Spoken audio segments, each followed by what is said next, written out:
আসসালামু আলাইকুম। প্রবাসে থাকা প্রত্যেকটা মানুষের আমার পক্ষ থেকে জানাই আন্তরিক শুভেচ্ছা ও অভিনন্দন।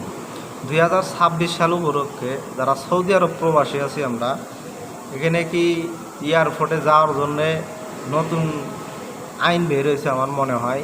কারণ লাগেজ যে সিস্টেমটা, এই সিস্টেমটা এখন আর হয়তো নাই। ঠিক আছে, আমার এক আত্মীয় সে বাড়িতে গেল, ঠিক আছে, 23 কেজি করে কার্টুন বানিয়ে নিয়ে গেছে একটা। তাই কার্টুনটা এয়ারপোর্ট থেকে রেখে দিছে। ঠিক আছে, তো আমরা সকলে এই দিকে সতর্ক থাকবো বা একটু জেনে বুঝে যাওয়ার চেষ্টা করবো না। এয়ারপোর্ট থেকে সমস্ত সামান ওই যে কার্টুন যাবে না। ঠিক আছে, কার্টুন আর এখন হয়তো যাবে না, এরা নিচ্ছে না কার্টুনটা।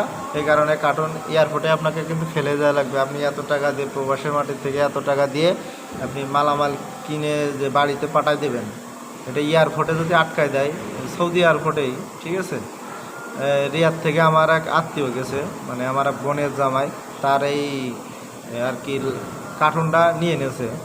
এই যে গতকালকে কত তারিখ হবে, 14 তারিখ। ঠিক আছে, জানুয়ারি 14 তারিখ। ঠিক আছে, তার ভোর 5টার সময় ফ্লাইট ছিল।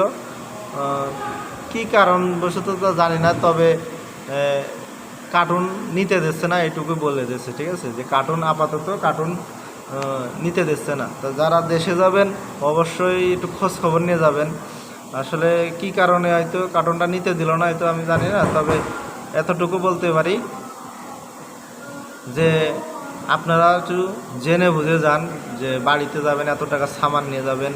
মনে করেন যে কমসে কম তো 1500, 2000, 3000 রিয়ালের এক এক কার্টুনে মাল থাকে। ঠিক আছে, তা আমরা সবাই লাগেজ ব্যবহার করব, আর কার্টুনটা নেয় কিনা এটা কনফার্ম হবেন।